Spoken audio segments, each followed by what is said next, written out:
अहो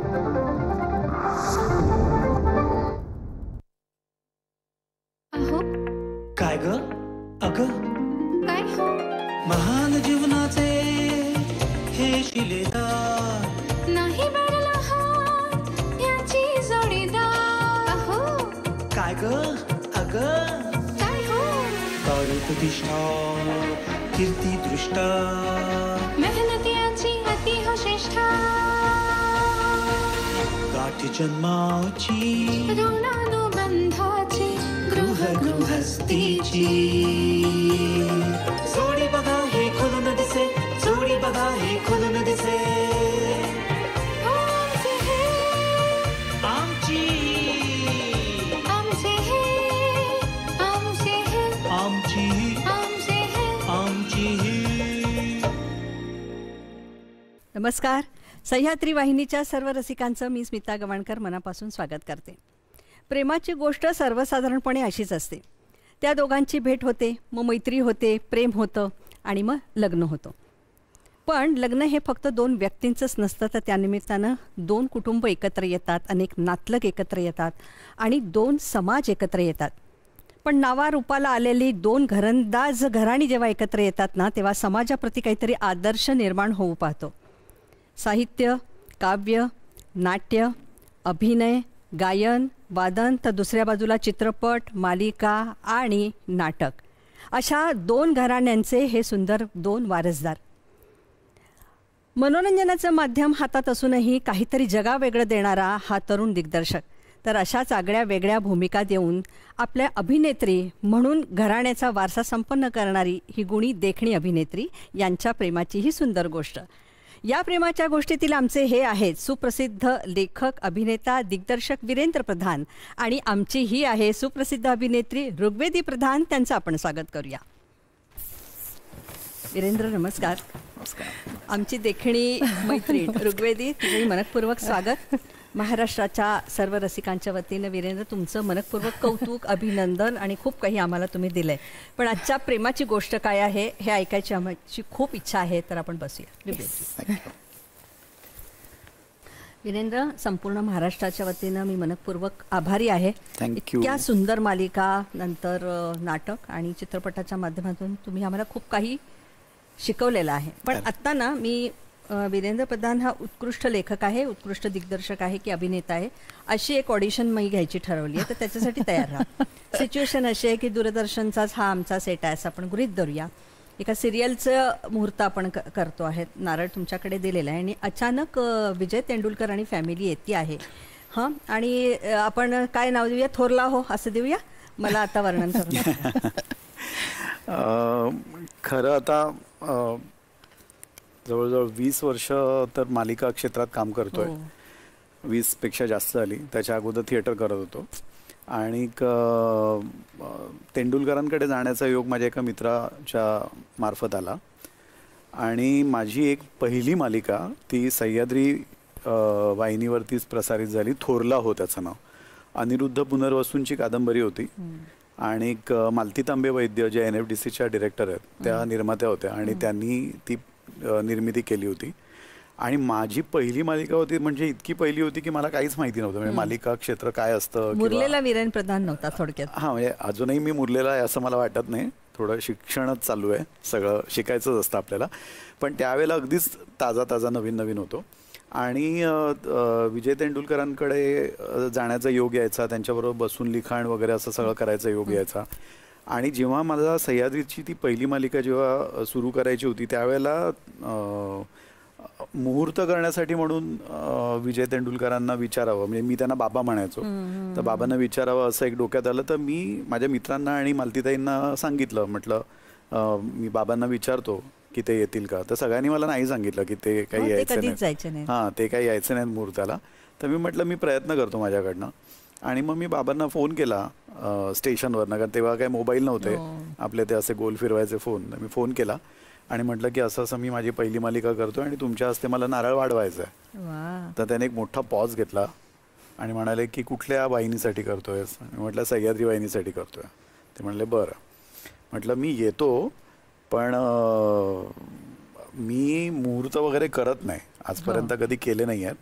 आणि खरं तर मी तुला एक सांगू का, मुहूर्त वगैरे माझ्या हातून करू नको. मी म्हटलं का नाही, मुहूर्त वगैरे माझ्या हातून केले ना तर त्याला यश मिळत नाही.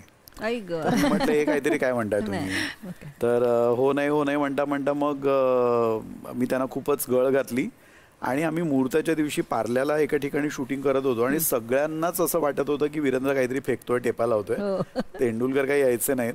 आणि अगदी मालती तांबे वैद्यांना पण ह्याची खात्री होती की ते काही येणार नाहीत आणि त्यांनी एका दुसऱ्या व्यक्तीला, मोठ्या व्यक्तीला पण बोलवलं होतं मुहूर्तासाठी, कारण त्यांना माहिती होतं की वीरेंद्रची पहिली मालिका आहे आणि ते कशाला येतील. मग काय. आणि तेवढ्यात रिक्षा आली आणि रिक्षातनं स्वतः दस्तूरखुद्द तेंडुलकर उतरले, अशी छान जोडी वगैरे लावून असे तिकडे आले आणि सगळे एकदम इतके धावपळ सुरू झाली सगळ्यांची, कारण कोणालाच अपेक्षित नव्हतं की बाबा येतील तिकडे. आणि त्यांच्या हस्ते मुहूर्त झाला आणि त्या मुहूर्ताच्या वेळेला त्यांनी परत मला सांगितलं, बघा तू माझ्या हातून मुहूर्त करतोयस पण यश बिश नाही मिळालं तर उगाच मला बोलायचं नाही. मी म्हटलं काही नाही, मी 100% यशस्वी होणार, असं मी माझ्याकडनं एक कॉन्फिडन्स दिला आणि ते झालं आमचं तिकडे. तर मला एवढा थोडासा भाग्यवान समजतो की बाबांनी दिलेला तो आशीर्वाद मला पुढची 25 वर्ष पुरला आणि अजूनही पुरतोय. मग काय. आणि ट्रक भरून नारळ घेऊन गेलेले आहेत प्रत्येक वेळेला. किती छान. मला वाटतं अशी ही माणसं ना, यांना माहिती असतं की ह्या मुलामध्ये काहीतरी आहे. नाहीतर विजय तेंडुलकर एक तर तुझं मनोरंजन करणं म्हणजे गप्पा मारणं आणि असं येणं शक्यच नाही. म्हणून मला वाटतं वीरेंद्र प्रधान आज इथे समोर बसलेले आहेत आमच्या. ऋग्वेदी, तुमच्या घरामध्ये काय सतत कविता, मग साहित्याशी संबंधित माणसं, मग कुणी गाण्याच्या रिहर्सल करतायत, असंच सगळं वातावरण ना? हो, म्हणजे मला आठवत नाही की घरात मी अगदी लहान असल्यापासून घरातच सगळ्या तालमी आमच्या व्हायच्या. म्हणजे बाबांच्या कवितांचे कार्यक्रम असतील किंवा तेव्हा बाबा ऑर्केस्ट्रामध्ये निवेदन पण करायचे. तर खूप कमी लोकांना माहिती आहे की मंगलगाणी दंगलगाणीची रिहर्सल आमच्या घरी झाली आहे किंवा त्या गच्चीवरती झाली. आणि आम्ही अगदी 3री-4थीत मी असल्यापासून त्या सगळ्या तालमी, रिहर्सल, स्क्रिप्टचं वाचन, स्क्रिप्टचं लिखाण, कोणी इवन डान्सच्या तालमी वगैरे ह्या पण मी घरात पाहिल्या आहेत आमच्या किंवा गच्चीवर पाहिल्या आहेत. तर खूप लहान असल्यापासून जेव्हा अगदी मला कळतही नव्हतं तेव्हापासून सुरेश भट असतील किंवा कवी मंगेश पाडगावकर असतील, वसंत पोद्दार असतील, ह्यांना सगळ्यांना मी प्रत्यक्ष समोर बसून ऐकलंय. आणि मला असं वाटतं नेहमी की त्या सगळ्या गोष्टींचाच उपयोग मला पुढे झाला, कारण माझं काही फॉर्मल ट्रेनिंग झालं नाहीये अभिनयात किंवा लिखाणात किंवा कशातच. पण ते जे काही लहान असताना ते जे काही संस्कार झाले, मला खूप आठवतंय की बाबांचं आमच्या म्हणजे प्रकाशन जेव्हा करायचे पुस्तकाचं, तर तेव्हा आमची जबाबदारी असायची की त्या सगळ्या कविता आहेत त्याचे कटआउट्स करायचे, ते चिकटवायचे किंवा तेव्हा पुस्तकांना आपण म्हणजे पत्ते लावायचं, स्टॅम्प लावायचो आणि ते पाठवून द्यायचो पोस्ट ऑफिसात. तर हे सगळे आमची कामं असायची, ते स्टॅम्प लावणं किंवा पत्त्यांचं ते कात्रणं लावणं वगैरे असं. तर त्यानिमित्ताने तेव्हा इतक्या कविता वाचून व्हायच्या किंवा इतक्या कविता तेव्हा ऐकल्या जायच्या. तर ते सगळे संस्कार खूप लहानपणीच झाले आमच्यावरती आणि त्याचा खूप उपयोग झाला मला. उपयोग झाला म्हणजे तू अभिनय जेव्हा करतेस तेव्हा तो अभिनय नसतो, तो असा म्हणजे तू घरातली आमच्या कुणीतरी वावरणारी एखादी ताई, मावशी, अशा इतका सुंदर अभिनय करतेस. मी त्याच्या पुढे येणारच आहे. तू इतकी सुगरण आहेस का हा प्रश्न मी तुझ्या समोर येणारच आहे. मी 2 मातब्बर घराणी असं म्हटलं. इकडचं घराणं म्हणजे पण बापरे, पेंढारकरांपासून ते पुढे सगळा वारसा पाहिलेला आणि त्यांच्यामध्येच असलेला. वीरेन, तुझे आई बाबा पण गाणार आहे ना, जरा सांग ना. हां, म्हणजे माझी आई आणि बाबा दोघांचंही संगीत क्षेत्रातलंच सगळं होतं. म्हणजे माझे बाबा अरेंजर होते आणि सगळे इन्स्ट्रुमेंट्स वाजवायचे आणि गायक पण होते. माझी आई पण गायिका आणि ती मुळात मालतीबाई पेंढारकर म्हणजे भालचंद्र पेंढारकरांची सौभाग्यवती, म्हणजे माझी मावशी सख्खी, तिची बहीण. लहानपणापासून माझ्या आईनी खरं तर ना मला तिकडेच ठेवलं, अण्णांकडे म्हणजे पेंढारकरांकडे. त्यामुळे पेंढारकरांकडेच लहानाचा मोठा झालो पूर्ण. त्यामुळे घरामध्ये सगळं ते अगदी छान सगळं, जसं ही म्हणाली की तसं शिक्षण काही बाहेर जाऊन विद्यालयातलं शिक्षण झालं नाही, पण घरामधलंच इतकं शिक्षण सगळं मिळालं. अण्णा विद्याधर गोखले, आमचे गोखले अण्णा यायचे, नंतर संगीताच्या सगळ्या रिहर्सल्स व्हायच्या तिकडे. आणि मग माझ्या मावशीनीच जरा मला ढकललं या क्षेत्रामध्ये. अगोदर खरं माझ्या डोक्यात नव्हतं की नाटकांमध्ये मी काम करेन किंवा मी लेखन करेन, दिग्दर्शन करेन. पण माझी जी मावशी आहे मालतीबाई पेंढारकर, त्या पण स्वतः खूप उत्तम अभिनेत्री होत्या तर तिने मला ढकललं, मग अण्णांनी पण मला सपोर्ट केला आणि मग त्या पद्धतीने त्या घराचा जरा एक पूर्ण आशीर्वाद मिळाला मला, जो प्रभाव मिळाला. आजपर्यंत. तुम्हाला स्वतःला हार्मोनियम आणि तबला पण येतो ना वाजवायला? हा, मी वाजवतो. म्हणजे आणि मी नाटकाला पण कार्यक्रम साथ केली आहे? हो, मी केली आहे. बाप रे. म्हणजे हे थोडंसं क्रेडिट मी माझ्या भावाला देईन. म्हणजे अण्णांचाच मुलगा ज्ञानेश पेंढारकर, तर तो माझ्या मागे अगदी डोक्यावर बसून नाही तू रियाज कर रियाज कर रियाज कर, आणि मग ते थोडं पेटीचं त्याच्याकडनं आलं माझ्याकडे. पण तो जर वाजवायला लागला किंवा संगीत साथ द्यायला लागला तर कोणाला विश्वास बसणार नाही की तो शिकला नाहीये, इतकं छान वाजवू शकतो तो. कसं असतं ना, बालवयामध्ये झालेले संस्कार काय काय देऊन जातात ना. पण असो, प्रेमाची गोष्ट कधी सुरू झाली हे मला आता म्हणजे ऋग्वेदी आणि वीरेंद्र प्रधान. ऋग्वेदी ही कवी अरुण म्हात्रे यांची कन्या आहे. 2-3 प्रश्न मला पटापट आले की म्हणजे ही कोणाची मुलगी आहे ज्यांच्या घरामध्ये इतकं सगळं चालतंय. कवी अरुण म्हात्रे यांची कन्या ऋग्वेदी म्हात्रे प्रधान. आता तुम्ही कधी एकत्र आलात? दिग्दर्शकाचं अशा पद्धतीने आमच्या अभिनेत्रीकडे कधी लक्ष गेलं? माझी एक मालिका होती वहिनी साहेब नावाची, तर ती सुरू होती तेव्हा, आणि त्यात ऋग्वेदी काम करत होती. तर ऋग्वेदी मला आवडण्यामागचं खरं कारण मी सांगतो. म्हणजे त्यात दोन कारण आहेत. एक म्हणजे काही वर्षांपूर्वीच अरुण म्हात्रेंनी माझी एक मुलाखत घेतली होती चित्रलेखासाठी. तर त्यावेळेला असं काही डोक्यात नव्हतं, पण ऑफकोर्स जेव्हा त्यांची मुलाखत आणि जेव्हा आमच्या गप्पा वगैरे सगळ्या झाल्या, तेव्हा कविता आणि साहित्य आणि हे सगळं एकूण मला त्याच्यात सुरुवातीपासूनच आवड होती आणि रस होता. आणि आमच्या सेटवरती जेव्हा हिचं कास्टिंग झालं तेव्हा सुरुवातीला मला हे माहिती नव्हतं की ही अरुण म्हात्रेंची मुलगी आहे. पण नंतर सांगितलं नव्हतं. मी म्हटलं आधी 2 सीन्स मी नीट करेन आणि मग मी सांगेन. काय आपलं व्हायला काहीतरी गडबड. पण तिने ते काम चांगलं, ऑफकोर्स ती काम तर चांगलंच करते आणि काम चांगलं करत होती. पण मुळामध्ये आवडण्यामागचं कारण हे होतं की ती दिवसभर ना शूटिंग चालू नसताना मधल्या वेळेमध्ये पुस्तक वाचत बसायची. तर हे मला फारच अगदी विशेष वाटलं, कारण नॉर्मली सेट्सवरती आमच्या मधल्या वेळामध्ये टाइमपास होतो, गप्पा होतात, अजून काहीतरी गॉसिप्सची एक धमाल अशी सगळी दही अंडी रचली जाते. तर त्या याच्यामध्ये मला ही एक नेहमीच एका बाजूला असं छान चष्मा लावून पुस्तकं वाचत बसलेली दिसायची. सो मी म्हटलं जरा काहीतरी थोडंसं गप्पा वाढवूया आणि जरा गप्पा पण मारता येतील आपल्याला जरा पुढे जाऊन चांगल्या. अशा रीतीने जरा आमची भेट झाली तिकडे. आणि ऋग्वेदी तुझं काय की आयता दिग्दर्शक सापडतोच आहे, तर देखणा पण आहे, हुशार पण आहे. मी खरं सांगू का, मला अजिबात अपेक्षित नव्हतं की मी तेव्हा वीरेंद्र सर म्हणायचे, कारण माझी पहिली मालिका वहिनी साहेब म्हणजे डेली सोप पहिलं माझं ते. आणि मला कधीच वाटलं नाही की वीरेंद्र इतकं ऑब्झर्व करतोय आपल्याला, कारण माझ्यासाठी तेव्हा मी जेव्हा सिलेक्ट झाले त्या रोलसाठी तेव्हा सगळ्यांनी विचारलं की कोण दिग्दर्शक आहे, आणि मी म्हटलं की वीरेंद्र प्रधान म्हणून आहेत.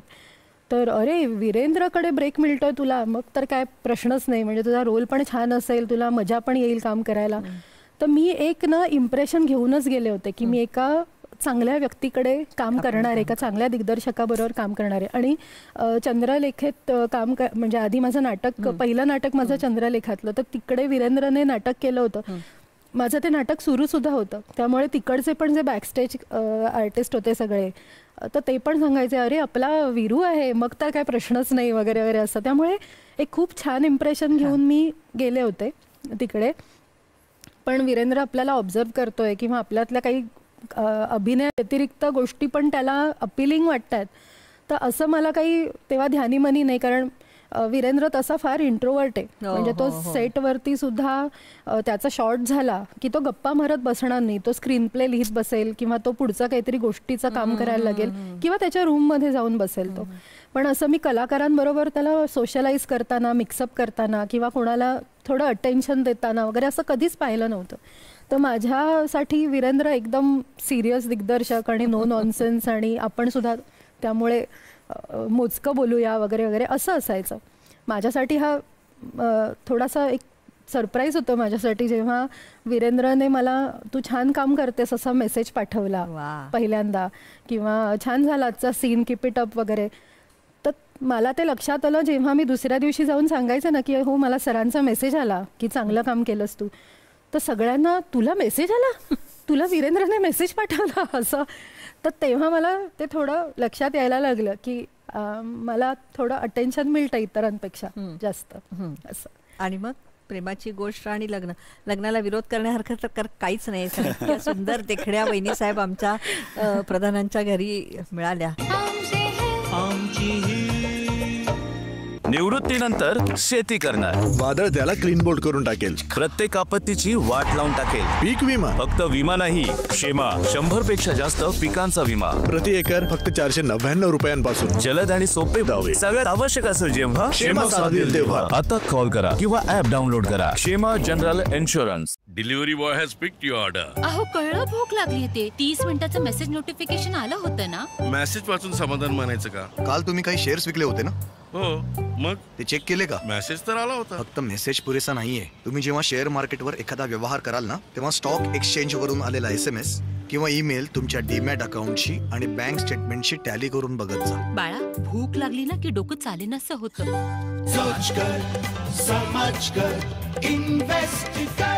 हमसे है आमची विरे मला असं म्हणायचं आहे की तुम्ही दोन्हीही या सगळ्या क्षेत्राशी अगदी समरस झालेला आहात. बालपण इतकं सुंदर गेलं आहे दोघांचं, पण तरीसुद्धा एक संधी मिळणं फार महत्त्वाचं असतं. कारण तेव्हा काय आपण पैसे लावू शकत नाही की मी मालिका करणार आहे, मी नाटक करणार आहे. पण दादरच्या गल्लीमध्ये कांदे बटाटे घ्यायला जात असताना कुणीतरी पाहावं आणि संधी मिळावी, यासारखं भाग्य काय असावं. तो म्हणजे तो खरंच काय म्हणतात आपण त्याला, एखादं गोष्ट अशी काहीतरी ठरवून झाल्यासारखी होते ना, तशी म्हणजे माझी मावशी मालुताई आणि मी आम्ही बऱ्याचदा दादर स्टेशनला असं भाजी आणि असं काय काय आणायला जायचो. आणि एक दिवशी मी असाच मालुताईंबरोबर दादर मार्केटला गेलो. तिकडनं असे भरपूर आम्ही कांदे बटाटे वगैरे असे घेतले आणि तिकडनं आम्ही चालत घरी येत होतो. कारण ते मावशी माझी रुपारेल कॉलेजच्या शेजारी राहते. तर तिकडनं आम्ही चालत येत असताना समोर एकदम मोहन वाघ जे प्रतिदेश मोठे निर्माते जे होते ते समोर आले आणि मालुताईला बघून थांबले आणि म्हणाले, अरे काय म्हणताय मालतीबाई, कशात तुम्ही, अण्णा कसे आहेत? तर ती म्हणाली एकदम छान छान. आणि ती अशी पॉज घेतलं तिने आणि म्हटलं की हा बघा, हा माझा भाचा आहे, ह्याचं नाव वीरेंद्र आणि हा छान काम करतो.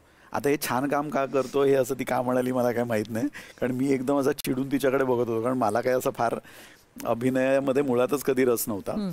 तर हा छान काम करतो आणि याला बघा एखादं चांगलं काही नाटक असेल तर छोटंसं वगैरे चांगलं काम करेल तो. तर त्यांनी असं माझ्याकडे बघितलं आणि मला म्हणाले की उद्या सकाळी 11 वाजता बरोबर माझ्या घरी यायचं. बापरे. तर मी म्हटलं बरं मी येतो.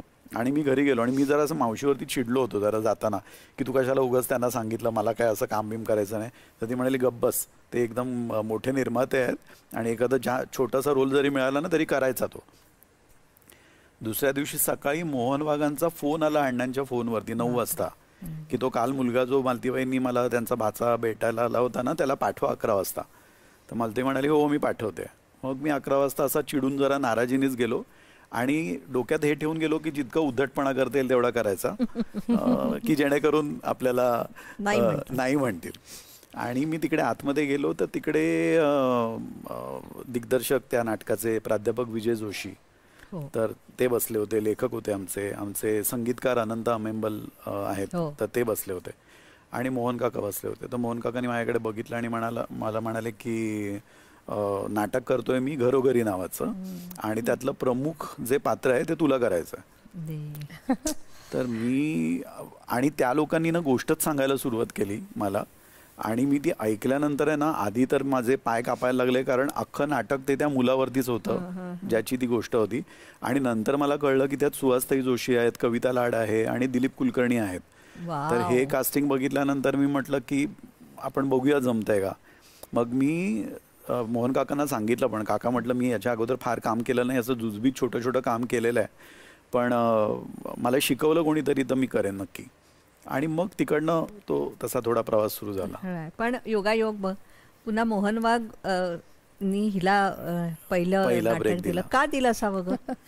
खरं ती गंमतच आहे कारण मी शिकत होते पत्रकारिता, मी जर्नलिझमची स्टुडंट आहे आणि पुढे जाऊन आपल्याला म्हणजे TV चॅनलवरती न्यूज रिपोर्टर म्हणून आपण काम करणार वगैरे वगैरे असं हे सगळं माझ्या तेव्हा डोक्यात होतं. मी तेव्हा इंटर्नशिप करत होते महाराष्ट्र टाइम्समध्ये, त्यामुळे माझं सगळं जे काही काम किंवा करिअर किंवा हे सगळा फोकस जो होता तो सगळा जर्नलिझममध्ये होता. आणि मी रुईया कॉलेजची स्टुडंट आहे, त्यामुळे रुईया कॉलेजमध्ये तुम्ही गेलात की असं मी म्हणतो की रुईयात गेलो आणि नाट्यवलयमध्ये नाही गेलो तर फाऊल समजायचा तो. तर तसं मी नाट्यवलयमध्ये 2 एकांकिका केल्या होत्या, त्यामुळे तिकडच्या सगळ्यांना ओळखत होते. तर क्षिती जो तेव्हा माझ्या बॅचला माझी मैत्रीण येते, तर तिने मला एक दिवस आम्ही असं कट्ट्यावर बसलो होतो, तर ती आली आणि म्हणाली की एका ना नाटकाचं कास्टिंग सुरू आहे, मोहन वाघ आहेत त्यांच्या नाटकाचं, आणि तिकडे ना ते माझ्या मागे लागलेत की तुझ्या मैत्रिणींना पण आता तू सांग जरा, कारण आमचं कास्टिंग होत नाही आहे. आणि बऱ्याच मुली तिकडे येऊन वाचन करून गेल्या वगैरे, पण त्यांचं झालं नाही कास्टिंग. तर मी क्षितीला विचारलं की अगं पण मला काही असं हे नाही आहे म्हणजे कमर्शियल नाटक करायचं किंवा असं. तर ती म्हणाली हे बघ, मला माझ्याकडून ना एक 5 मैत्रिणींना तरी तू पाठव, ॲक्टिंग करणाऱ्या आहेत, तर त्याच्यात मी तू जा असं ती सगळ्यांना सांगत होती. तर म्हटलं बरं ठीक आहे. आणि ते फक्त तिने सांगितलं आणि आपण एक हजेरी लावायची म्हणून मी त्या तालमीच्या ठिकाणी गेले. मकरंद सोसायटीमध्ये तेव्हा त्यांची तालीम सुरू होती, ऑलरेडी रीडिंग सुरू होतं. आणि मी आत गेले आणि मी चपापले, कारण समोर रीमाताई बसल्या होत्या, रीमा लागू, मोहन काका बसले होते, मोहन जोशी आणि दिलीप कोलटकर. तर म्हटलं इथे येऊन मग मी वाचन करायचं आहे. आणि तर मी गेले आणि मी वाचलं. आणि मला ते 32 वर्षाच्या बाईचा रोल होता, मी तेव्हा होते 21 वर्षाची. तर मी हे धरून गेले होते की माझं इथे काही होणार नाही आहे आणि ह्या लोकांच्या समोर तर काहीच होणार नाही माझं. पण मराठी ऐकायची वाचायची सवय आहे, नाटकं पाहिली आहेत, कार्यक्रम पाहिले, त्यामुळे एक साधारण मी डायलॉग्स नीट वाचले जे काही माझ्या हातात दिलं होतं ते. आणि मला दिलीप काकांनी सांगितलं की ऋग्वेदी छान, तुझं काय नाव, पूर्ण नाव काय? म्हटलं ऋग्वेदी म्हात्रे. बरं ओके, मग ऋग्वेदी उद्यापासून तू तालमीला ये. म्हटलं मी? तर म्हणे हो, तुझं झालं सिलेक्शन, छान वाचलंस तू आणि छान करशील, तर उद्यापासून तालमीला ये. असं करून मी त्या नाटकाचा भाग झाले. म्हणजे माझं ध्यानीमनी नव्हतं की मी पुढे जाऊन नाटकात आणि मग सिरियलमध्ये किंवा या क्षेत्रात मी काही करेन. वा, म्हणजे तिथे हिचा नारळ वाढला गेला मोहन वाघांमुळे. मोहन वाघांमुळे अभिनेता नावारूपाला आला. पण बिरेन, ज्या वेळेला हे सगळं मजेत चाललेलं असतं, पण ह्याचा व्यवसाय म्हणून आपण याच्याकडे पाहणे, याच्यासाठी काय करावं लागतं? मला खरंच अभिनय फार करायची इच्छा नव्हती, कारण मला तेवढी आवड नव्हती अभिनयाची. पण तरी नाही म्हणता भरपूर नाटकांमध्ये काम झालं, बऱ्याच मालिकांमध्ये तेव्हा काम केलं. पण तेव्हा मी डॉक्टर सतीश राजमचीकरांकडे सहाय्यक दिग्दर्शक म्हणून काम करायचो. आणि मग तिकडे छोटं लिखाण वगैरे पण असं डॉक्टर मला कधी लिहायला द्यायचं. तर मला ती आवड तेव्हापासून सुरू झाली. आणि नंतर मग मी एकांकिका लिहायला लागलो. मग नंतर एक फुल लेंथ नाटक लिहिलं. मग ते नाटक साहित्य संघाला आवडलं. मग त्यांनी स्टेट कॉम्पिटिशनला गेलं, तिकडे ते पहिलं आलं. आणि ते नाटक नेमकं परत मोहन वाघांनी बघितलं आणि मोहन वाघांनीच मग ते निर्मिती पण केली माझ्या नाटकाची. त्याचं नाव होतं हे वयच असं असतं. तर त्याचं मग मी लेखन दिग्दर्शन सगळंच केलं. पण ते नाटक खूप छान आमचं गाजलं. तिकडनं मला ना एक मुळातच लिखाणाची आणि दिग्दर्शन, निर्मिती प्रक्रिया काय काय असते, कॅमेरा, म्युझिक थोडंसं घरी होतं, सो थोडं म्युझिक येतं वाजवायला, त्यामुळे संगीताचं एक थोडंसं ज्ञान होतं. माझं ड्रॉइंग चांगलं होतं, तर त्याच्यामुळे मग कलाक्षेत्र ज्याला आपण म्हणतो आर्ट डिरेक्शन, तर त्याच्यासाठी लागणाऱ्या ज्या काही गोष्टी असतात तर त्या थोड्याशा आवड निर्माण होती, तर त्या यायला लागल्या. तर एकूण ते करत असताना माझ्या लक्षात आलं की अरे हे एक असं क्षेत्र आहे की जिकडे मी माझ्या आवडीच्या या सगळ्या गोष्टी नीट करू शकतो आणि सांभाळू शकतो. पण ऑफकोर्स तुम्ही म्हणताय तसं की त्याच्यासाठी आशीर्वाद लागतात लोकांचे, सोबत लागते, साथ लागते. आणि मला तशी मिळाली. म्हणजे अगदी ज्या वेळेला अण्णांबरोबर राहत होतो त्यावेळेला अभिनयासाठी काम मिळालं किंवा मोहन वाघांबरोबर काम केलं. नंतर सुधीर भटांची नाटकं केली आणि भरपूर केली. गोवा हिंदू असोसिएशनचं तू तर चाफेगळी नाटक, ते एक नाटक खूप टर्निंग पॉईंट माझ्यासाठी होतं, कारण बालकवींची प्रमुख भूमिका होती. अभिषेकी बुवांचा सहवास, सांगा ना जरा. म्हणजे तेव्हा माझी 3 नाटकं चालू होती. एक मोहन वाघांचं घरोघरी एक होतं, हे वयच असं असतं माझं नाटक होतं, आणि एक साटलोट नावाचं सुधीर भटांचं. अशी 3 नाटकांमध्ये मी एका वेळेला कामं चालू होती माझी. आणि एके दिवशी मला विजय केंकरेंचा फोन आला घरी. ते म्हणाले की अरे गोवा हिंदू असोसिएशन एक नाटक करते वसंत कानेटकरांचं, तर तिकडे प्रमुख भूमिकेसाठी म्हणजे बालकवींच्या भूमिकेसाठी आम्ही तुझा विचार केलाय, तर तू येऊ शकशील का उद्या दुपारी. तर मी म्हटलं मी येतो, म्हटलं बालकवींसारखं कॅरेक्टर आणि बाकी त्यांनी मला काहीच सांगितलं नव्हतं. आणि मी तिकडे गेलो तर तिकडे आतमध्ये दामू काका म्हणजे दामू केंकरे, वसंत कानेटकर म्हणजे कानेटकर काका, अभिषेक बुवा बसले होते, अशोक पत्की बसले होते आणि शौनक होता अभिषेकी बुवांचा मुलगा आणि तो तबल्यावर बसला होता आणि विजय केंकरे होते तिकडे बसलेले आणि मी बसलो. तर मला अगोदर असे जेव्हा अनुभव सांगायला लागतो ना तेव्हा मला नेहमी वाटतं की तेव्हा कॅमेरा आणि व्हिडिओ शूटिंग मोबाईल वगैरे असे सगळे काही सॉरी अक्कलही नसते आणि काही नसतं. आणि तेव्हा आणि मी बसलो ना तिकडे आणि माझी ओळख करून दिली आणि कानेटकरांनी मला सांगितलं की वाचणार का थोडं. म्हटलं हो वाचतो ना. आणि कानेटकरांनी त्यांचं ते हस्तलिखित हे होतं स्क्रिप्ट होतं, मग थोडं वाचलं मी आणि नंतर मला वाटलं तेवढंच असणार आता ऑडिशन. पण नंतर अचानक पुढे बॉम्ब पडला माझ्यावरती की त्यात तुला 6 गाणी आहेत. तर मी म्हटलं मला गाता नाही येत. तर नाही जे काही येतं ते तू म्हणून दाखव. तर मी विजयला म्हटलं अभिषेकी बुवांसमोर मी म्हणू गाणं. तर अरे म्हण रे. तर तेवढ्यात अभिषेकी बुवा मला म्हणाले की तू कशाला घाबरतो, तू भालचंद्र पेंढारकरांचा भाचा आहेस ना, तर काहीतरी तर तुला येत असेल, काही म्हण. तर मी म्हटलं मी आधी तर घाबरलोच होतो, नाही म्हणता म्हणता अगदी. आणि गंमत म्हणजे पेटीला साथ संगत करायला अशोक पत्की, तबल्याला शौनक अभिषेकी बसला होता आणि बुवा समोर बसले होते आणि मला म्हणाले गा. तर मी इकडे तिकडे मला काही सुचेना आणि मी आपली एक गझल जी येत होती ती काहीतरी तिकडे म्हणून दाखवली त्यांना आणि ते म्हणाले झालं बालकवी डन, छान आहे सगळं. आणि तिकडनं मग एका बाजूनी आपले दामू काका नाटकाचे रिहर्सल्स आमच्या करतायत, मग इकडे गाण्याच्या तालमी सगळ्या चालू होत्या. तर तो माझ्यासाठी एक खूप वेगळा अनुभव आणि खूपच तो म्हणजे त्याचे प्रयोग जास्त नाही झाले आमचे, कमी झाले, पण जेवढे झाले ते असे अगदी थिएटरमध्ये सगळे साहित्यिक वगैरे छान येऊन बसायचे, मोठमोठे दिग्गज लोक येऊन बसायचे आणि तो सगळा एक चांगला अनुभव मिळाला. पण ते तिकडनं ती सगळी सुरुवात झाली. म्हणजे या क्षेत्रामध्ये येण्यासाठी या सगळ्या गोष्टी खूपच कारणीभूत ठरल्या. मला भाग्य विधाता होण्यासाठी हे सगळं उपयोगी पडलं. पण मला ऋग्वेदी तुझं का कौतुक वाटतं की काही ठरवलेलं नव्हतं, तू इतकी सुंदर, इतकी देखणी, मग या क्षेत्रामध्ये यायचा व्यावसायिक आहे. आई बाबांनी विरोध केला नाही, कारण एक तर स्वतःला जपायचं, बरं या क्षेत्राविषयी असलेल्या सगळ्या वल्गना अफवा हे गृहीत धरून यामध्ये यायचं. जरी तुला मोहन वाघांचा पहिला ब्रेक जरी मिळाला तरी व्यवसाय म्हणून पाहणं धोक्याचं नव्हतं का? एक त्यात खूप मदत झाली की बाबा मुळात ह्या क्षेत्राशी फार तसे निगडीत होते. म्हणजे ते कार्यक्रम करायचे किंवा त्यांचा बऱ्याचदा सगळ्या कलाकारांसोबत त्यांचे कार्यक्रम व्हायचे, कलाकार आमच्या घरी यायचे. त्यामुळे हे क्षेत्र काही नवीन नव्हतं कोणासाठी.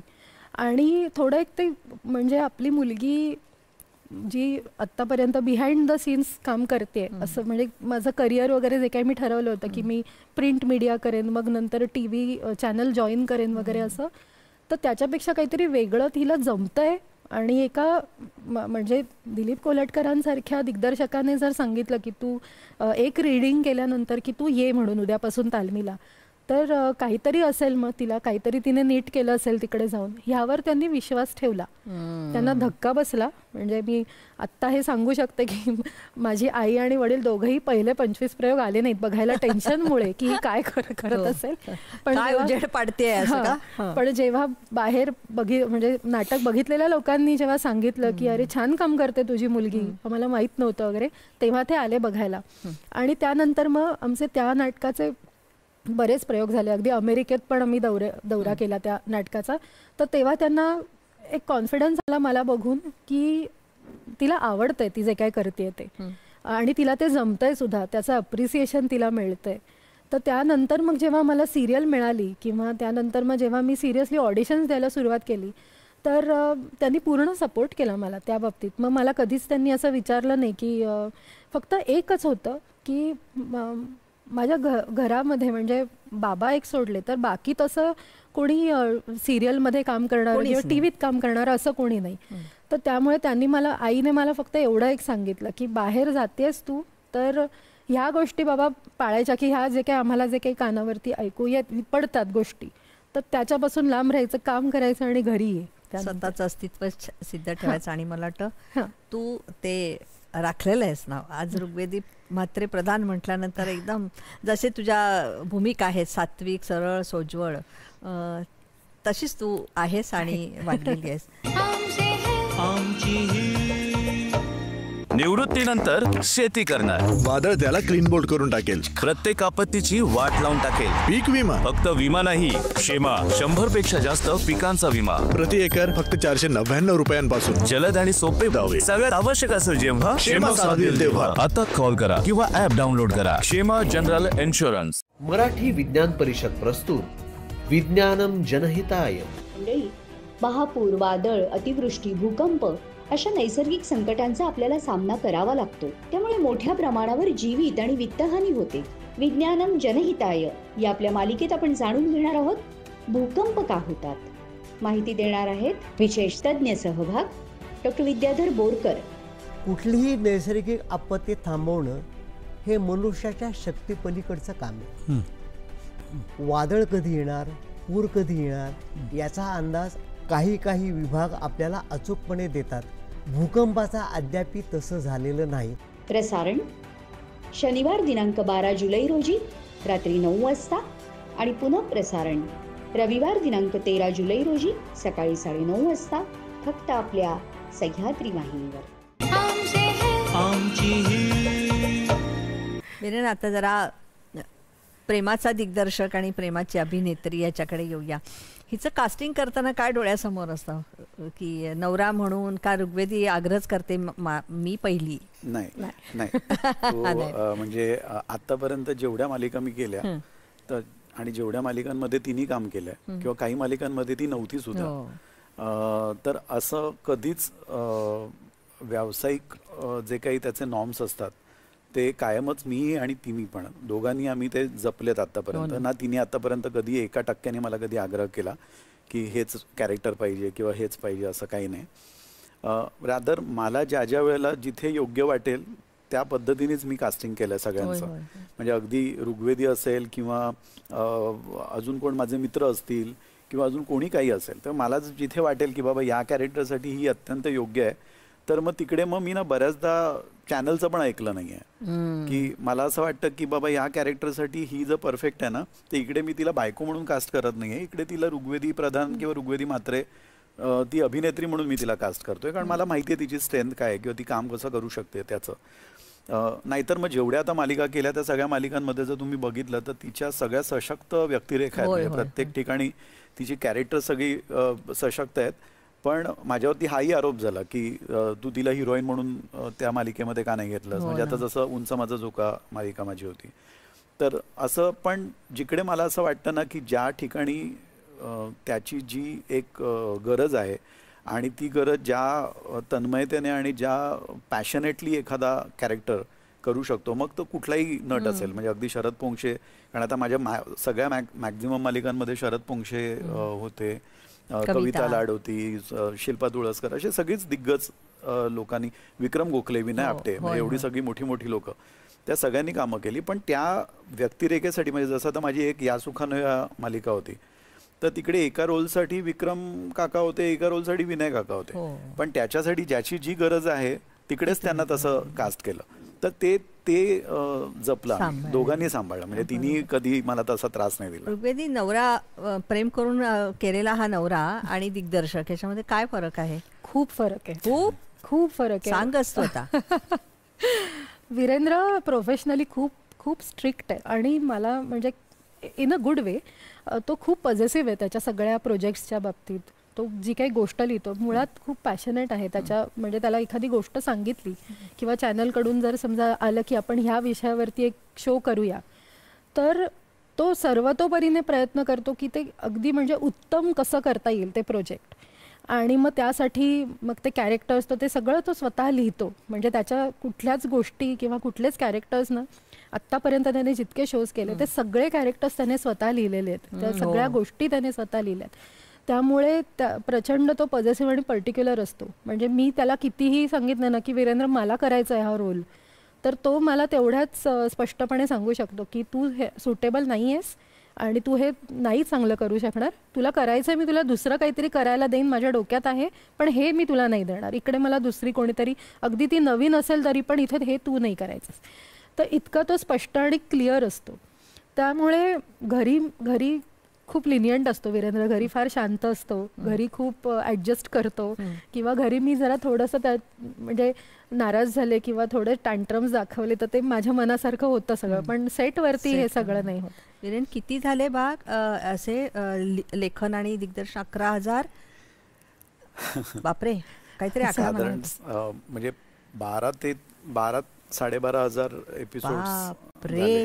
बापरे. आणि हिंदीमध्ये पण झालेलं आहे. बापरे. पण ऋग्वेदी, मला असं म्हणायचं आहे की तू वीरेनच्या सगळ्या मालिकांमध्ये जिथे भूमिकेची म्हणजे निवड त्यांनी केली त्या भागात, पण मग असं होत नाही का की अरे ह्यांच्या तर घरातलंच आहे सगळं, म्हणजे वीरेन दिग्दर्शक आहे, इतक्या उत्तम मालिका करतोय, मग बाहेरच्यांनी तुझं कास्टिंगच केलं नाही, असं थोडंसं झालं का?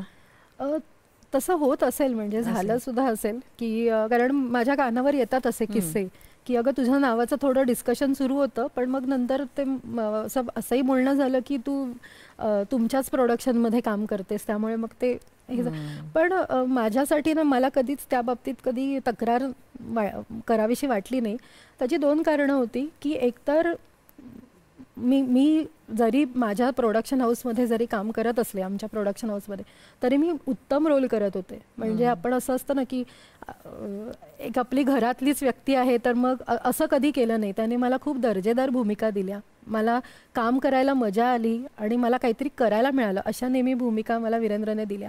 त्यामुळे कामाच्या बाबतीत आय वॉज फुलफिल्ड, म्हणजे I was feeling good about my work.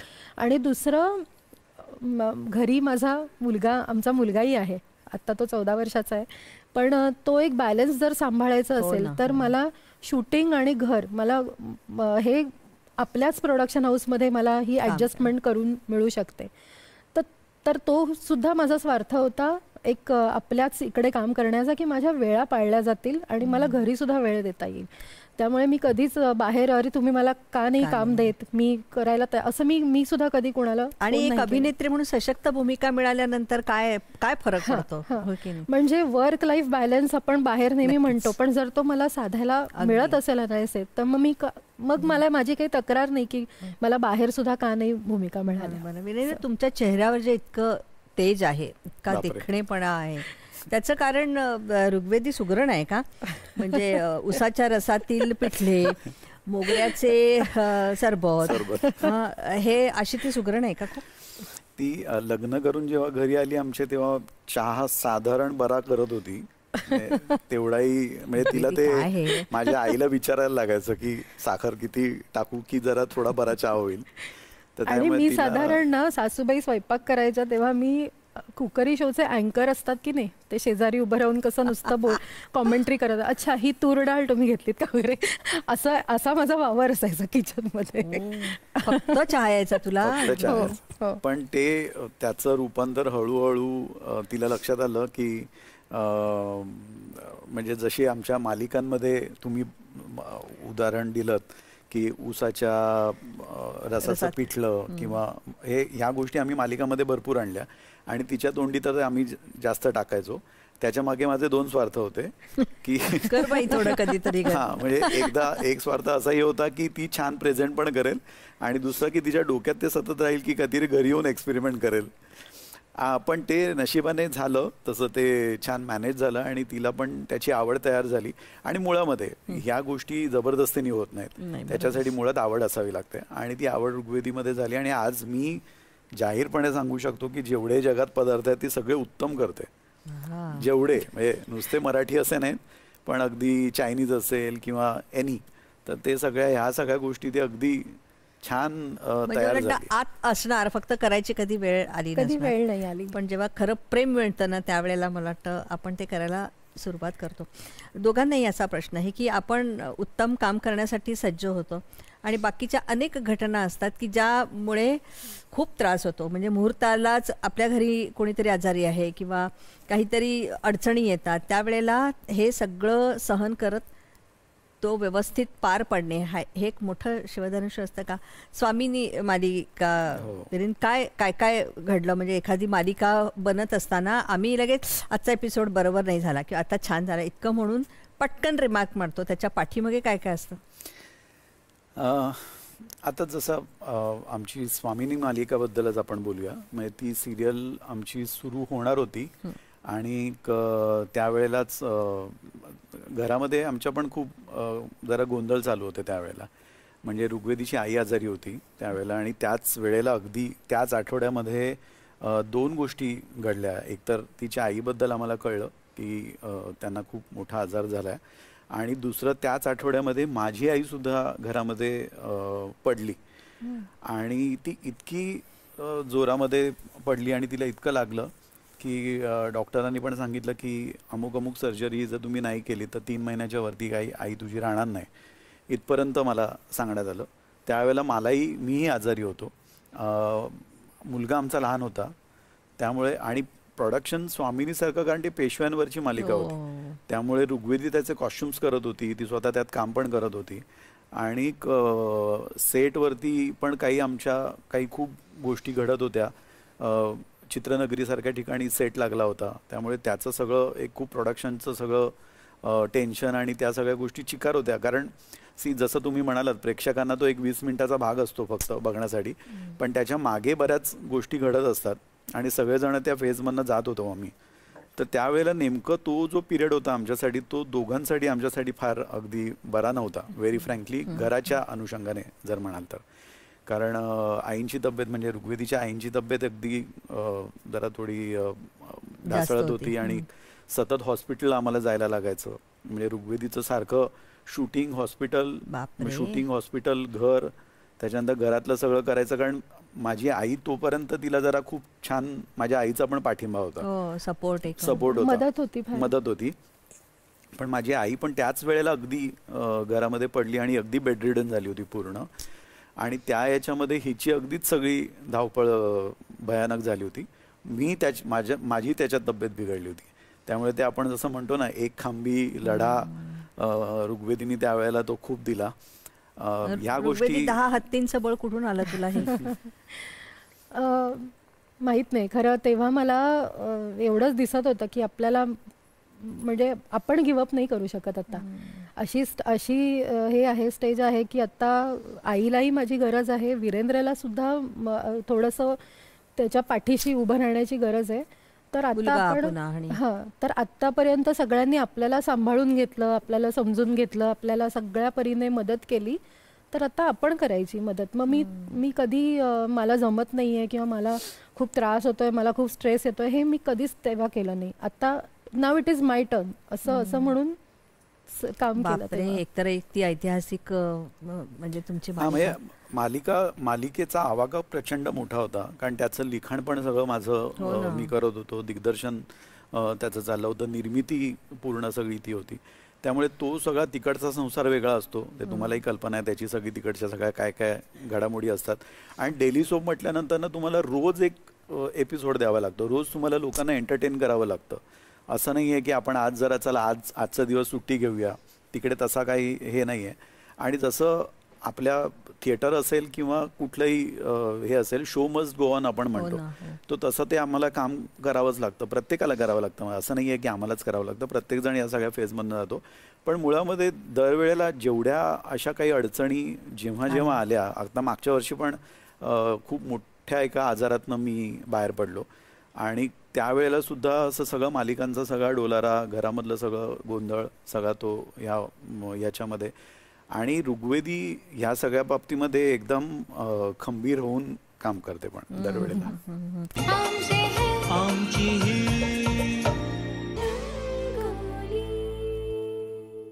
कौन थे वो शायर जिन्होंने बॉलीवुड में कई हिट गाने दिए लेकिन रहे गुमनाम? अजनबी तुम जाने पहचाने से लगते हो. किस महान शायर के साथ उनका सिर्फ नाम ही नहीं बल्कि किस्मत भी मैच करती थी. मैं खुश नसीब हूँ. साथ ही बॉलीवुड की वो एक्ट्रेस जिन्होंने इंटरनेशनल लेवल पर बनाई अपनी खास पहचान. मेरे जिया में उतारी तूने तनी पिया की कटारी. जमाने के गीतकार असद भोपाली और बॉलीवुड एक्ट्रेस प्रियंका चोपड़ा की जिंदगी से जुड़े खास पहलू जानने के लिए देखिए रंगोली। राम चाहे लीला चाहे राम। रंगोली प्रसारण दर रविवारी दुपारी 12 वाजता, दर गुरुवारी रात्री 8:30 वाजता दूरदर्शनच्या सह्याद्री वाहिनीवर। ऋग्वेदी, आजारपणाच्या वेळेला आई आणि तू फार जवळ आलात. म्हणजे आपण बऱ्याच वेळेला आईला गृहीत धरतो, पण अशा वेळेला खूप तुम्ही जवळ आलात आणि त्याच वेळेला स्वामिनीचं दर्शन दिसत होतं तुझ्या आईला. तितकी सात्विक तुझी भूमिका. काय बोलायची आई तुझ्याशी तेव्हा? खरं ना आमचे मला वाटतं की रोल्स बदलले होते. म्हणजे तेव्हा आई लहान झाली होती आणि मी मोठी झाले होते, त्यामुळे तेव्हा तिची काळजी घेणं किंवा मी फार हल्ले आईला आजारपण आलं आणि अचानक फार असं आजारपण आलं. तेव्हा तिला खूप प्रवास करायचा होता, बऱ्याच गोष्टी काय काय तिच्या नोकरीत म्हणजे नुकतं तिला रिटायर झाली होती ती आणि मग तिला खूप काही गोष्टी करायच्या होत्या. तिला लिहायचं होतं, तिला ट्रान्सलेशन करायची फार आवड होती, ते तिला अनुवाद करायचे होते, प्रवास करायचा होता कारण तिला नेहमी तिच्या बँकेच्या नोकरीमुळे प्रवासावरती तिला फार रिस्ट्रिक्शन्स असायचे, म्हणजे एवढ्याच सुट्ट्या मिळतील वगैरे. तर ते तिला सगळं जे मनसोक्त करायचं होतं तर ते एकदम त्या आजारपणाचं एक डायग्नोसिस झाल्यानंतर सगळं म्हणजे बंद झालं सगळं आणि आम्ही पूर्ण घाबरलो. त्यानंतर माझ्यासाठी तर मोठा धक्का होता कारण आईला काहीच होऊ शकत नाही असं आपलं नेहमी असतं. तर पण तेव्हा मी तिला मी बघत होते, तिच्यावर ट्रीटमेंट होत होती, ती शारीरिकदृष्ट्या तिचं दिसणं बदलत चाललं होतं वगैरे वगैरे. तर ह्या सगळ्या गोष्टी पचवत तरी पण आपण पॉझिटिव्ह राहायचं, तरी पण आपण सांभाळायचं, जितकं जमेल तितका वेळ तिला द्यायचा, जितकं जमेल तितका आधार आणि धीर तिला द्यायचा.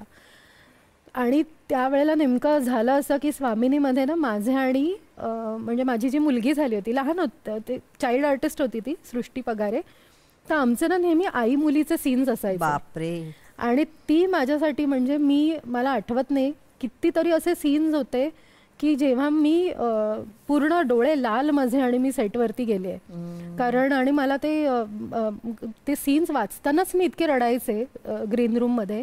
आणि मग मी सांगायचे तिकडे आमचा दिग्दर्शक होता सेटवरती कल्पेश आणि वीरेंद्र, मी म्हणायचे की प्लीज माझं तुम्ही जरा थांबत शूटिंग घ्या कारण मला बोलतानाही त्रास होतोय, मला आत्ता सांगताना सुद्धा एकदम भरून येते. सो असं व्हायचं. तर ती माझ्यासाठी म्हणजे मोठी परीक्षा होती कारण आणि त्यात अक्षरशः एकदा असं वाक्य होतं की आई मुलीमध्ये असं कधी नसतंच, कधी आई मुलगी असते, कधी मुलगी आई. तर ते मला अजूनही मला सांगताना एकदम भरून येतं. अशा वेळेला खरं तर परत आपल्याला सांभाळायचं, जी मुलगी तिकडे आई म्हणून झालेली आहे ती ते पुन्हा आपल्याकडे आपली मुलगी म्हणूनच येते. अशा वेळेला खरं साथीदाराची खूप मोठी गरज असते. वीरेन, तुम्ही पण स्वतःला सांभाळत कारण जी व्यक्ती आपल्याला सतत दिसते ती अचानक नाहीशी झाली आणि कारण ती पण तुमची आई होती. कसं सांभाळत सगळ्या घराला तुम्ही? तर ह्या सगळ्यांमध्ये सगळ्यात गरज असते ती आपल्या फॅमिलीची, आपल्या कुटुंबाची. कारण कुटुंब एकत्र राहणं आणि एकमेकांना सोबत करणं, आणि ते नुसतं याची गरज नाही आहे की कोणीतरी कोणाचा तरी हात धरायला पाहिजे किंवा कोणीतरी सतत आपल्या पाठीवर येऊन काहीतरी हात फिरवायला पाहिजे, याची गरज नसते. कोणीतरी आपल्या शेजारी आहे, बाजूला आहे, कुठेतरी कोणीतरी आहे, ही भावना खूप महत्त्वाची असते. आणि नेमकी त्यावेळेला ती एक हिच्या मनातली भावना हिच्या आईबद्दलची ती ढासळली. कारण मी आता गेली अनेक वर्षात लग्न झाल्यापासून मी ते बघतच होतो की रोज तासभर फोनवरती बोलणं व्हायचं किंवा ती तिकडे घरी जाणं किंवा आईनी इकडे घरी येणं, आणि त्यांना पण प्रचंड कौतुक होतं तिच्याबद्दल. म्हणजे तिने छोट्या छोट्या काम जरी केलं तरी 50 वेळेला फोन करतील, मग त्या सांगतील, किंवा हिच्या बाबांना ते भयानक त्याचं सगळं कौतुक होतं. हिचा भाऊ त्या सगळ्या प्रोसेसमध्ये होता आणि ते घर असं ढासळलेलं बघितलं मी माझ्या स्वतःच्या डोळ्यांनी आणि ते सगळं बघितलं. आणि अशा वेळेला आपण काय करू शकतो? अशा वेळेला बरोबर राहणं आणि ना एका पॉईंट नंतर आहे ना खूप जास्त तुम्ही बोलता पण येत नाही. म्हणजे अशा वेळेला आपल्या भावना खूप जास्त पद्धतीने आपल्याला सांगता पण येत नाहीत. तर तो खूप काळ कठीण होता. पण त्या सगळ्या याच्यामध्ये मला असं वाटतं तिने फारच अगदी ताठ उभी राहिली ती. कारण त्यावेळेला ना काही माझी पण तब्येत खूप ढासळत होती. म्हणजे मी खूप आजारी पडत होतो आणि मग शेवटच्या लास्ट इयरला मला खूप मोठा एक आजार झाला. तर त्यातनं पण सगळं तिने ते सगळं सावरलं आणि ते जे काही ती उभी राहिली आहे तेव्हापासून ते खूप ग्रेट आहे. म्हणजे मी तिला सांभाळलं याच्यापेक्षा आहे ना तिने आम्हाला सगळ्यांना सांभाळलं. बरोबर. ऋग्वेदी हा म्हणाला की नाही अशा वेळेला काय हातात हात घ्यावा लागत नाही. खरे घेतो का ग हातात हात ते आता सांग मला. आणि तू किती पॉझिटिव्ह आहे. किती मुली त्याला SMS करतात आम्हाला हे भूमिका द्या हे द्या आणि पिंगा घालत असतात. मी गंमत सांगू का, एक सेट वरती जेव्हा म्हणजे अगदी सुरुवातीला लग्न नव्हतं झालं तेव्हा आणि आमच्या सिरियलमध्ये बऱ्याच जणी होत्या आणि तेव्हा 2-3 सेट आमचे सगळे असे लागून असायचे. तर वीरेंद्र आला ना सेटवरती की सर आले सर आले सर आले सर किती छान दिसतात असं वगैरे असं. त्यामुळे मला माहिती होतं की आमचं जर लग्न झालं तर खूप जणांच्या मी ब्लॅकलिस्ट मध्ये जाणार आहे म्हणजे. आणि एवढा देखणा दिग्दर्शक थोडीच मिळतो. टोपी घातलेला मग आत उभे केलं तर केसच नाही तर असा एवढा देखणा दिग्दर्शक म्हटल्यानंतर भीतीच की कायमची. आणि तरी सुद्धा नम्र आहे, तरी सुद्धा बोलताना छान आहे, हुशार आहे, नो नॉनसेन्स आहे. तर त्यामुळे मग ते आणखीन जरा थोडं बाकी आमच्या मुली म्हणजे ज्या ऍक्ट्रेसेस असायच्या त्या फार हे असायच्या की वीरेन सर आले की त्यांच्या समोर एकदम सगळे छान असायचे. वीरेन तुम्ही हिला सात्विक भूमिका देऊन तो प्रश्नच मिटवून टाकलेला आहे. भानगडच नको कुठली है ना, असंच केलं ना. सात्विक नाही, तिने बाकी अशा विनोदी वगैरे पण भूमिका केल्यात आणि तेवढ्याच चांगली ती करते. काम चांगलं, ती कामाबद्दल कधीच काही नाही. आणि तो जो एक इन्सिक्युरिटी किंवा असा तो जो काही तुम्ही तो प्रश्न विचारला ना त्याबद्दल ती एकदम निश्चिंत आहे. म्हणजे माझे असे काही मित्र आहेत, अगदी जुजबी थोडेसे मित्र आहेत, ते जेव्हा कधीतरी हिला सांगतात ना की वीरेंद्रला आम्ही जरा घेऊन जाऊ का, एखादी पार्टी आहे, तेव्हा ती म्हणते अगदी बिंदास घेऊन जा, फक्त तुम्ही बिघडणार नाहीत ना याची काळजी घ्या, नाहीतर येताना तुमच्या सगळ्यांच्या हातामध्ये पुस्तकं असतील. किती छान. तर त्याच्यामुळे ती नेहमी त्यांना सगळ्यांना सांगते की त्याला न्यायला हरकत नाहीये, तुम्ही त्याला घेऊन जा, पण तिकडे तो पार्टीमध्ये तुम्ही बदलून या. किती मस्त, काय कॉन्फिडन्स. त्यामुळे तिला तो एक कॉन्फिडन्स आहे. पण वीरेंद्र असं काय म्हणतात, आळस हा माणसाचा शत्रू आहे आणि तो शत्रू आपण आपल्या घरात ठेवू नये. अशी एक आळशी लेखिका तुमच्या घरात कशी काय तुम्ही ठेवली याबद्दल आम्हाला जरा सविस्तर टिप्पणी द्यावी. बापरे घेतला श्वास, मोठा अजून दीर्घ श्वास घेतला असता तो माईक हल्ला असता. हो ना, ठेवायचीच नाही खरं अशी लेखिका आपल्या घरी. म्हणजे आता काय आहे की आता तिचे बाबा अप्रतिम लेखक, म्हणजे ते लिहितात, सुंदरच लिहितात, तिचा भाऊ खूप छान लिहितो, पण मी अगदी डंके की चोट पे सांगतो की त्या दोघांपेक्षाही अप्रतिम लिहिते. ऋग्वेदी प्रचंड निषेध आहे माझा.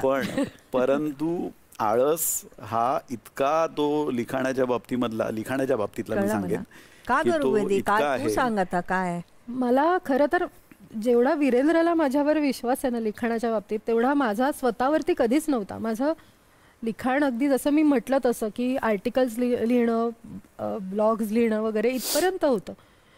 पण तो मला सांगतो की तू पुस्तक लिहू शकतेस, तू फिल्म लिहू शकतेस, तर तो माझ्यात तो मुळात तो विश्वास नाहीये. तू आता अशी शपथ घे की मी लिहिणार आणि पुस्तक येणार, असं तू शपथ घे. मी आता खरंच तो त्याचा जर विश्वास असेल ना तर मग तू आहेसच आणि मग खरंच तू लिहायला. 17 वर्षाचा माझा विश्वास आहे, अजून तो टिकवून आहे मी.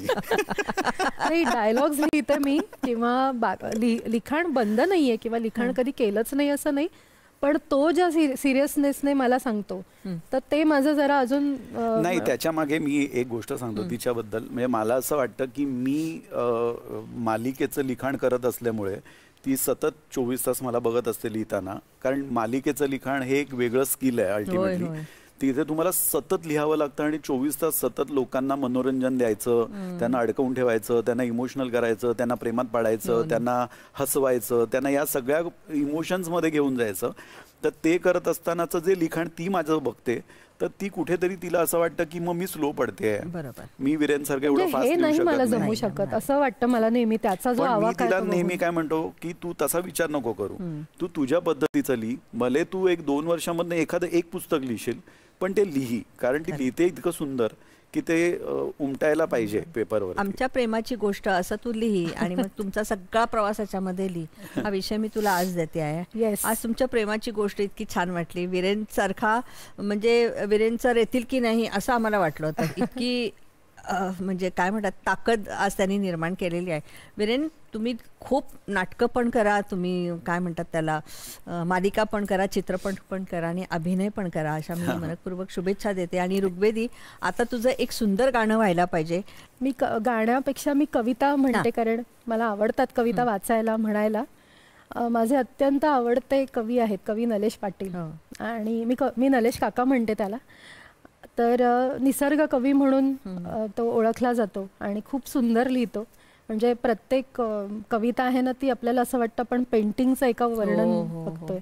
की त्याचं एक 4 ओळी नुसत्या अशाच म्हणते की फुलास जिथे फुलता येतं आणि पाखरास जिथे नाचता येतं, ते झाडच माझं पुस्तक आहे ज्याचं पानन पान वाचता येतं. वा वा वा. तर त्याची एक कविता आहे, चातकाला चाहूल लागते पावसाची, त्याबद्दल तो गाऊन म्हणायचा. आणि त्याने जी ट्यून लावली त्यातच म्हणते, तुझ्या चोचीच्या सुईता ओव पावसाचा धागा, तुझ्या चोचीच्या सुईता ओव पावसाचा धागा, माझ्या चातक मैतरा शिव फाटलेल्या जागा, काठो काठ भरलेले घन घंगाळून आले, थेंब थेंब रांगोळीने रान अंघोळून गेले, शुभ्र सरींची सुतळ हाती घेऊन कातळ, किती नितळ पाण्याचे विणे तलम पातळ, नभ अलगद सैल सोडी एक एक मेघा, माझ्या चातक मैतरा शिव फाटलेल्या जागा. आणि नदी समुद्राच्या दिशेने प्रवास करते, त्याबद्दलचं कडवं मला अत्यंत आवडतं. हे तुझं माहेर डोंगरान सागर सासर,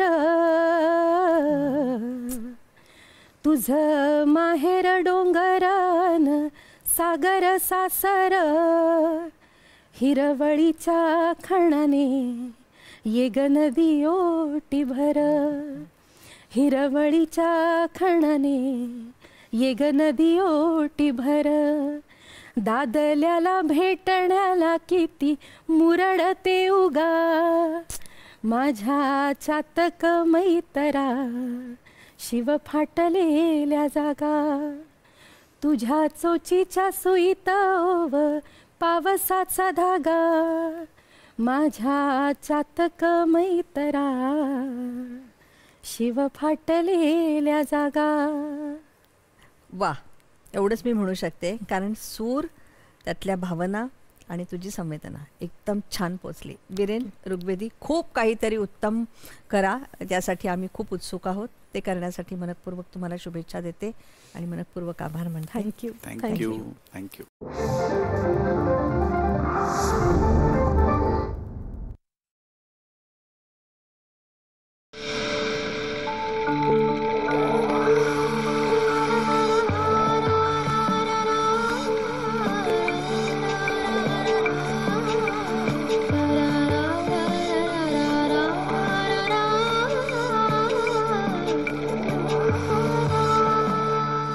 सह्याद्री वाहिनी, प्रत्येक घरासाठी, घरातल्या